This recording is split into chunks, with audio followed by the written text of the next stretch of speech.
وما تقدموا لأنفسكم من خير تجدوه عند الله هو خيرا وأعظم أجرا. الحمد للہ رب العالمین والصلاة والسلام علی رسولہ الکریم وعلی آلہ واصحابہ اجمعین، اما بعد۔ پچھلے کچھ دنوں میں ہم نے جو ذکر پڑھے ان کا تعلق زیادہ تر کس سے تھا؟ ہماری نیکیوں میں اضافہ، ہمارا میزان بھاری ہوا، سبحان اللہ و بحمدہ، سبحان اللہ العظیم، گناہ معاف ہونے پہ، آخرت سے ہماری کامیابی، آخرت میں گناہ معاف ہونے کے، آخرت کے تعلق سے زیادہ، لا حول ولا قوۃ الا باللہ، یہ جنت کے خزانوں میں سے تھا۔ پھر کھانے کے بعد کی دعا سے سارے گناہ معاف ہو گئے۔ آج میں نے سوچا ہم تھوڑا چینج کرتے ہیں اس کو، اور ہم ایسے ذکر، ایسی دعا پہ آتے ہیں جس کا ہمیں دنیا میں ہی عظیم فائدہ ملے گا انشاءاللہ۔ اللہ پاک سے دعا ہے کہ اللہ پاک اس کا بینیفٹ، اس کا فائدہ سب کو پہنچائے، سب پڑھنے والوں کو، اور اس پہ عمل کی توفیق عطا فرمائے۔ تو حدیث کچھ یوں ہے کہ ابو سعید الخدری رضی اللہ تعالیٰ عنہ کہتے ہیں، یہ ایک جلیل القدر صحابی ہیں ہمارے پیارے رسول کے، کہتے ہیں کہ ایک دن رسول کریم صلی اللہ علیہ وسلم مسجد میں تشریف لائے۔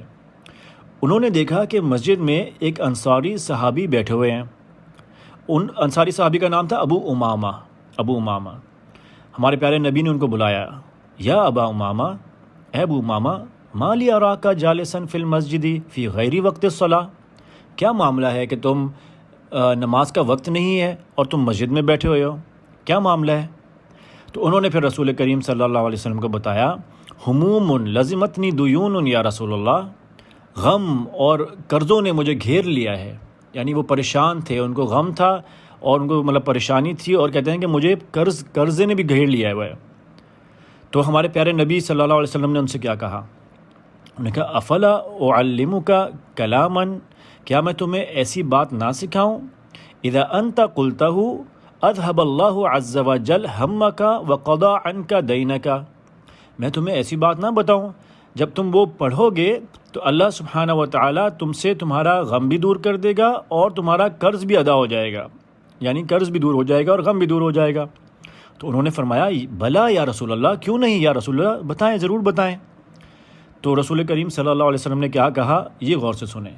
انہوں نے کہا، قل اذا اصبحت و اذا امسیت، جب صبح کرو اور جب شام کرو تو یہ دعا پڑھو، اللہم انی اعوذ بک من الہم والحزن واعوذ بک من العجز والکسل واعوذ بک من الجبن والبخل واعوذ بک من غلبۃ الدین وقہر الرجال۔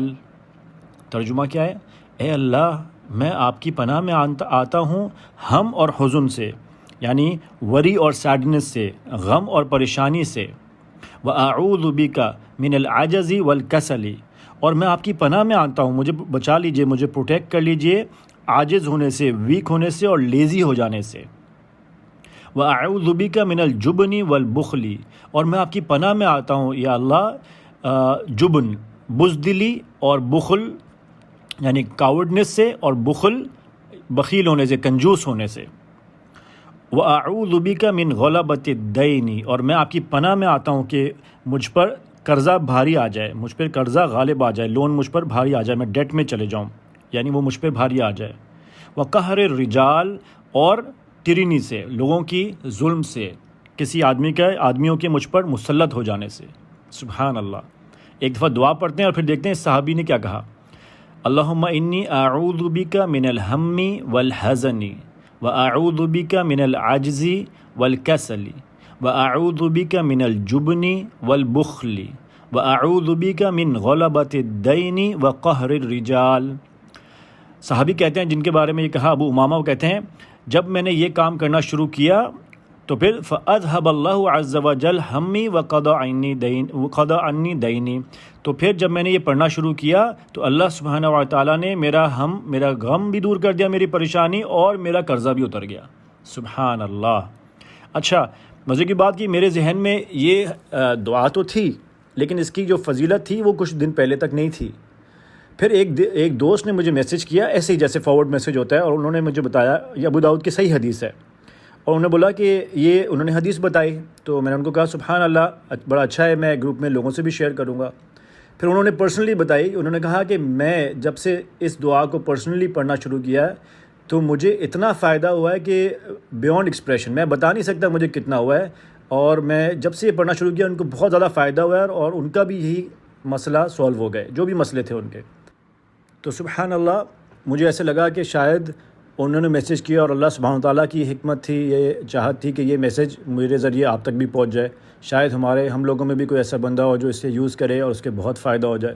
تو ہم سب اس کو صبح اور شام کی دعاؤں میں ایک دفعہ کم از کم پڑھیں، اور پھر ویسے جب یاد آئے نفل نمازوں کے اندر ویسے بھی پڑھ سکتے ہیں، لیکن صبح ایک دفعہ اور شام کو ایک دفعہ بھی ضرور پڑھیں۔ اور دو چیزیں اور اس میں، ایک تو یہ دعاؤں کا مسئلہ، جب دعائیں ہم پڑھتے ہیں ذکر، تو اس کا یہ مطلب نہیں کہ بندہ بولے میں نمازیں نہیں پڑھتا بس دعائیں پڑھ لوں گا میرا کام ہو جائے گا، یہ نہیں، اتنی لالچی اور اتنی گریڈینس نہیں ہونی چاہیے کہ، اور یہ اس طرح سے اللہ سبحانہ تعالیٰ کا نظام نہیں چلتا۔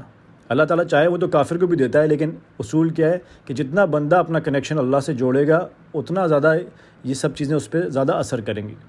تو اللہ سبحانہ تعالیٰ کے ساتھ کوئی شرک نہ ہو، اللہ سبحانہ تعالیٰ کا خوف دل میں ہو، اللہ سبحانہ تعالیٰ کی محبت دل میں ہو، اور پھر آپ اذکار اور دعائیں پڑھیں اور آپ میجک کو اور معجزوں کو اور کرامات کو دیکھتے چلے جائیں۔ اللہ سبحانہ تعالیٰ ہمیں اپنی دعائیں اور اذکار ساری کی ساری اس طرح پڑھنے کی توفیق دیں جیسے اللہ سبحانہ تعالیٰ کو پسند ہیں۔ سبحانک اللہم و بحمدک، اشہد ان لا الہ الا انت، استغفرک و اتوب الیک۔